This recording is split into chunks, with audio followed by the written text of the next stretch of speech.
Dr. Bria, I'll throw it to you just because we're on the topic of small cell. Is it prime time right now for CAR T in this space? Are you reaching for CAR T options for small cell, or is it too early to tell? And if so, what are you doing for these intervals of treatment when your patient might be progressing? And do you have any thoughts on what you might give in the interim while you're waiting for cells, because that's another portion that or another um, issue with CAR T therapy is waiting to get the cells made for patients. Yeah, no, and this is a difficult question for the field.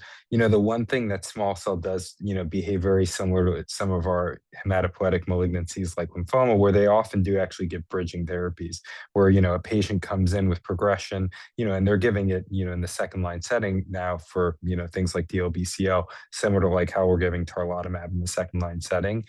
And, in those cases, they've actually seen, very high response rates for patients that are getting CAR versus T cell engagers. So, it's still early days. I do think with the availability of tarlatamab, as well as the fact that the oncology community has, very widely adopted it, makes it, very hard to identify who are the right patients to do the CAR therapies. Also the current DLL3 CAR trials are excluding patients with CNS mets. As we know, a high percent of our patients with small cell, either have CNS mets at baseline or develop it during their progression. And so, I do think that the tarlatamab may in that case, we've seen really nice CNS response to tarlatamab.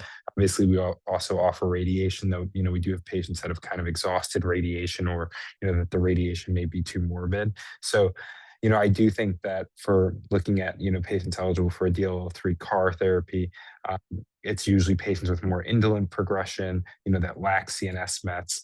Some of these patients may be on maintenance, Durva or Atezo, and, we may see slow progression where, they can get enrolled at an academic center, get the leukapheresis. And I think the other thing is the turnaround time has really been improving. So with the Legend trial, they've now been bought by Novartis, and Novartis actually has a specialized platform to really accelerating immune effector cell therapies. That they've done both for multiple myeloma CARs, but they're adopting for the DLL3 Legend CAR product as well. And that's really to accelerate this turnaround time, from months to weeks. And so I do think that will change, the game where, if we have patients that can get leukapheresis, get a product engineered, maybe get a cycle of something like lurbinectedin, and then come back and get CAR, then I think we're getting closer to what we're seeing with tarlatamab.